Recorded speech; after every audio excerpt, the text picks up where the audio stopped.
ઓ હે આ તો આપડી ને કોણ આવી ગયા ને એને ચાપડી વઘારેલી ખવડાવી દીધી. વિડીયો જોતા રહેજો એટલે તમને ખબર પડી જશે. આ તો આપડા મોટા ભાઈ મનીષભાઈ આવી ગયા છે ને મોજ કરાવી દે રાજકોટ ની. આવ્યા છે સુરત થી.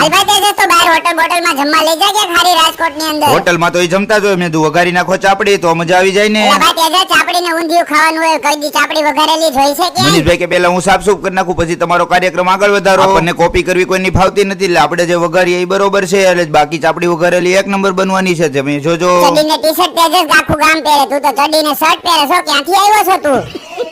હા હળવેક દિન આપણે ચાપડી ને મિક્સ કરવા માંડ્યા પછી તા મનીષભાઈ મિક્સ કરવા માંડ્યા ઘડીક વાર. મનીષભાઈ કે તમે આગળ આવ્યા તો હું પેલી ધારમાં ચા બનાવી નાખું. હાલો પલોઠી વાળીને આપણે ચા ને ગાળી નાખીએ. બીજું શું કરીએ? તેજસ તારા કરતા તો મનીષભાઈ ચા હારો બનાવ્યો બહુ મસ્તીનો. એ સુરતમાં માણસોની જરૂરત છે. છોટે તેજસ એના ખોળે બેસી જા થોડાક દિવસ. મને પપ્પાએ કીધું છે કે તેજસ હારે જ રહેવાનું છે. મનીષભાઈને કીધું ચાપડી ચાખીને કયો અને હું ચાલુ કરું ચાપડી ખાવાનું. હા તેજસ તે તો એવી ચાપડી બનાવી કે બહુ મસ્તીની છે. ઘટે તો જિંદગી હો ભાઈ. તો હું મનીષભાઈ શાંતિ ચાપડી ખાઈ લે છે ને તમે